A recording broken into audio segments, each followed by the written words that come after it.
ವಿಷ್ಣುವರ್ಧನ್ ಸಮಾಧಿ ತೆರವು ವಿವಾದಕ್ಕೆ ಇತಿಶ್ರೀ ಆಡೋದಕ್ಕೆ ಕಿಚ್ಚ ಸುದೀಪ್ ಮುಂದಾಗಿದ್ದಾರೆ.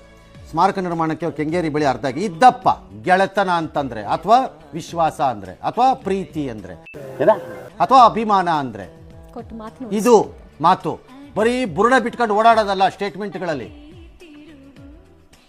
ಆಯ್ತು. ಆಮೇಲೆ ವಿಷ್ಣು ಸೇನಾ ಸಮಿತಿ ಯಾರು ಹೇಳಿದ್ದಾರೆ 18ನೇ ತಾರೀಕು ಸ್ಮಾರಕ ಹಾಕ್ತೀವಿ ಅಂತ. ಯಾರ್ಯಾರು ವಿಷ್ಣುವರ್ಧನನ್ನ ಇಷ್ಟಪಡ್ತಿದ್ರು ಅವರು ನನ್ನ ಪ್ರಕಾರದಲ್ಲಿ ಈಗ ಸುದೀಪ್ ಜೊತೆ ನಿಲ್ಲೋ ಸಮಯ ಇದು. ಇದು ಆಕ್ಚುಲಿ ಚೆನ್ನಾಗಿರೋದು. ಹಾಂ, ಇನ್ಕ್ಲೂಡಿಂಗ್ ಮೀ. ನನಗೂ ಅಷ್ಟೇ ಪ್ರೀತಿ ಇತ್ತು. ಅವ್ರು ನನ್ನ ಮೇಲಿತ್ತು, ನನಗೆ ಅವ್ರ ಮೇಲೆ. ನೀವೇನು ಮಾಡ್ತೀರಿ ಅಂತ ಕೇಳಬೇಡಿ, ನಾವೇನು ಮಾಡಬೇಕು ಅದು ಮಾಡೋಣ. ವಿಷ್ಣುವರ್ಧನ್ ಸ್ಮಾರಕ ವಿವಾದದಲ್ಲಿ ರಮ್ಯಾ ಪೋಸ್ಟ್ ಮಾಡ್ಕೊಂಡಿದ್ದಾರಂತೆ. ಅದು ಫ್ರೀ ಅಲ್ಲ, ಅದು ಸಾಧಕನಿಗೆ ಸಾವಿಲ್ಲ ಮೇಡಮ್. ಇವೆಲ್ಲ ಒಳ್ಳೊಳ್ಳೆ ಸ್ಟೇಟ್ಮೆಂಟ್ಗಳು, ಸೆಂಟೆನ್ಸ್ಗಳು ಬರೆಯೋಕ್ಕೆ ತುಂಬ ಚೆನ್ನಾಗಿರುತ್ತೆ. ಫ್ರೀ ಹಾಕಿದ್ರೆ ಜನ ಓದ್ಕೋತಾರೆ. ನೀವೇನು ಮಾಡ್ತೀರೋ ಅದು ಮಾಡಿಬಿಡಿ ಅಷ್ಟೇ. ನೀವು ಅದನ್ನು ಅನೌನ್ಸು ಮಾಡಬೇಕಾಗಿಲ್ಲ, ಬೇಕಾದ್ರೆ ಹೇಳದಿದ್ರೂ ಪರವಾಗಿಲ್ಲ. ಪೋಸ್ಟಿಂಗ್ ಸ್ಟಾಪ್ ಮಾಡಿಬಿಡಿ ಎಲ್ಲರೂ.